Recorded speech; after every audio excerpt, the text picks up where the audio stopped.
Hi everyone. I don't know if you can hear me. I'm doing this live update, this live stream for two reasons. One, to give you some more information, but two, I'm trying out to see if my earpiece with the Bluetooth will work. Can you hear me? You can hear me. Okay, like I said, this is a test. Can you hear me when I turn to the wall like this?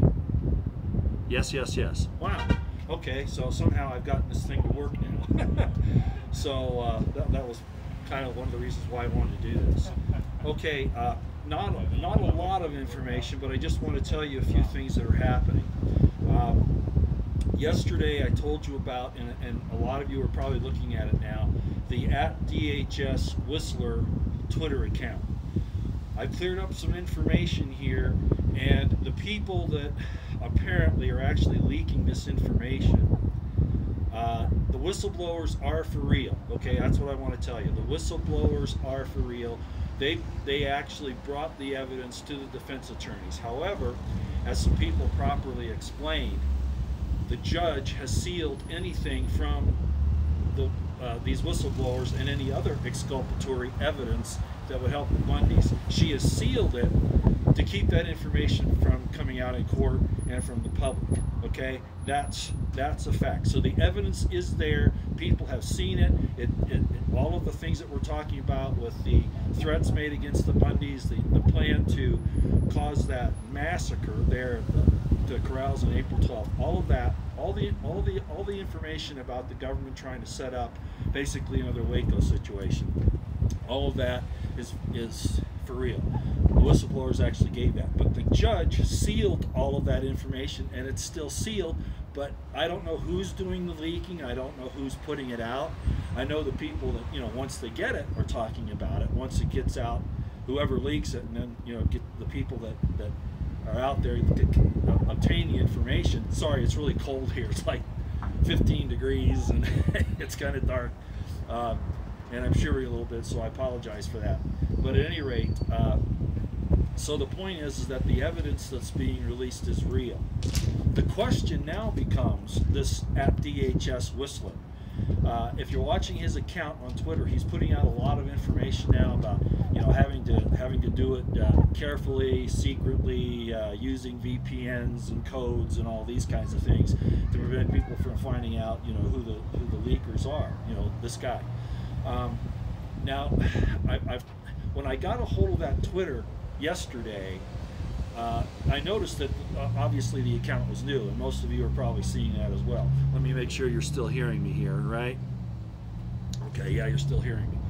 So, and I'm going to walk off camera here just to see if it still works. So, the question is how old is this account?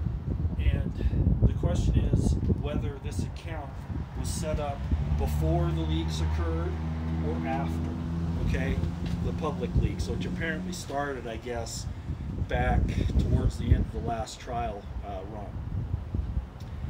So the question now becomes, is this @DHS Whistler going to be one of the real dudes, or is this a disinformation source by the FBI, the government, BLM, whomever, to try to discredit the information that might come out publicly that the judge has tried to suppress, okay, has sealed up. So that's the big question. So I went back and I looked at this DHS Whistler thing here just a little while ago, and more information is coming out on there, but not necessarily, you know, hardcore evidentiary type of things. So my point is we're going to watch this. The leaks are real. Again, I'm not sure who's doing it. I know who's getting them and then, you know, spreading them out, right? But I don't know who the actual leakers are, who actually had the documents and released them. I don't know who that is. But we're going to watch this because it's obvious that, you know, these people who have done all of this have been very bad. I mean, as far as the government side, you know, justice is supposed to be blind, right? The scales of justice are supposed to be blind, and yet the judge is acting more like a prosecutor than, in my estimation, and I think in a lot of people's estimation, than as a judge. And then, of course, the DOJ, if they have exculpatory evidence that you know, that could help the defendants. By law and by procedural regulations, they're supposed to release that, okay? And again, the defense got that information, but then the judge and the attorneys, the U.S. attorneys, say that they can't bring this stuff up in court, you know, even though the government has given it to the defense. Do you understand what I'm saying? So it's obviously a further cover-up. At this point, with Trump doing what he's doing, these people in the DOJ and this Judge Navarro are playing with fire. There's a possibility that they're seeing that maybe Trump will be taken out, okay, either through this situation with the 25th Amendment or you know, whatever, you know, impeaching, whatever, or assassination. And so the people that are doing this are looking at it and saying, it looks like the judge is now believing that something's going to happen to Trump, okay? So she's getting bold again. Well, that's a big bet to take, okay, for the DOJ and the judge to do that. And of course, it's all to cover up Uranium One and the land stealing for the benefit of the elites, Clinton, Reid, you know, et cetera, et cetera. So just like the people like Strzok, you know, Peter Strzok, and that whole thing, they're in the DOJ and the FBI, where they were using government intelligence services to fight for Clinton and against Trump. You see how that works? The same thing is happening in the Bundy case. They're using this thing to fight for Clinton and Reid and all of the people that are part of this Uranium One thing and the Clinton Global Initiative and the Clinton Foundation, all that. They're fighting for that to keep the information suppressed, and they're willing to put innocent Americans who were just merely standing up for their rights in prison. So that's where we are at this point in time. And let me just ask one more time, have you been able to hear me during this entire thing? Just tell me yes, yes, yes, yes, yes. If you can still hear me, okay? No, yes, yes, yes, yes, yes. Okay, so basically it's that. All right, I just wanted to give you a heads up on this. I was also told today that some really big stuff is coming out next. So the leaks are real. I don't know about this DHS Whistler dude. We'll see how he plays out. But just a warning, it could be a preemptive disinfo spot, okay? It might be. Just correlate the information that you see there with what comes out elsewhere, okay? And I'm not sure how all this is working, you know, getting the information out. I know that John Lamb there in Vegas and Brant Thornton are putting information out, but I don't think that they actually got the documents. They apparently were given it by whoever is actually doing the leaking. You know what I'm saying? So we'll keep an eye on this. Please spread this around. I'm not cussing today, and I'm sorry about that last night, by the way. I'm really sorry. As you can tell, you know, I am an old military guy and a police officer, and I get to a certain point, and I'm going to start, you know, I'm going to start using the four-letter words. And I'll tell you a story. You know, I like these stories, right? I hope you do too. So after I was commissioned, I became a second lieutenant, and then a first lieutenant, and I was a military police officer.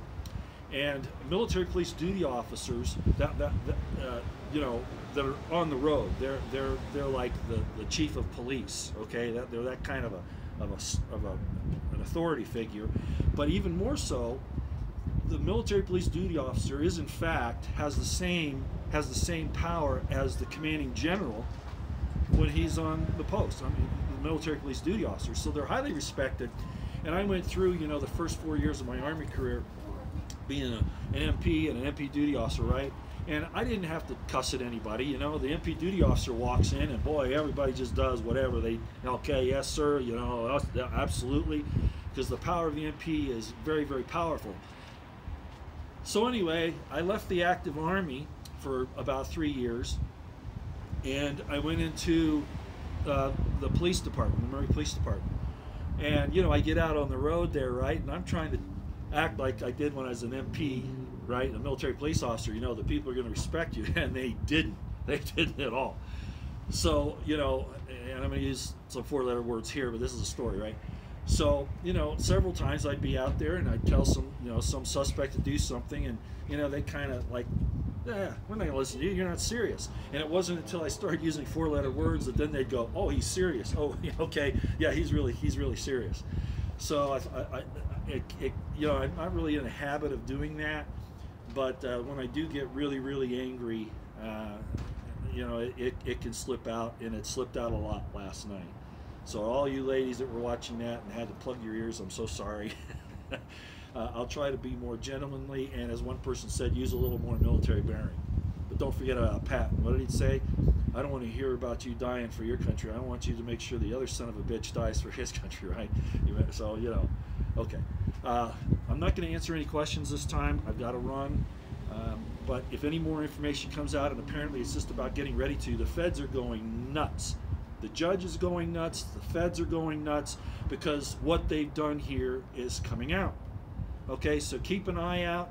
I'm sure it's going to show up on Facebook, in other places. I'm not actually getting any of the information. I'm just telling you that it's coming out, okay? And that about all I know at this point is what I've already told you, which most of it, I saw on the ground when I was there. I could tell. It was obvious to me. All right. Okay, everybody, I want to say thank you, and I'm just going to say Merry Christmas again. I'll say it probably all the time that anytime I'm doing a video. Okay, I will say that. Please pass this around. I'm going to be putting it up on Twitter in just a few minutes. Thanks for helping me with my Bluetooth, and we'll see you later out here.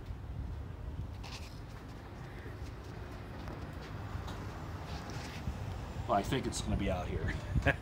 This might take a minute here, trying to get it to work. There we go. See y'all later.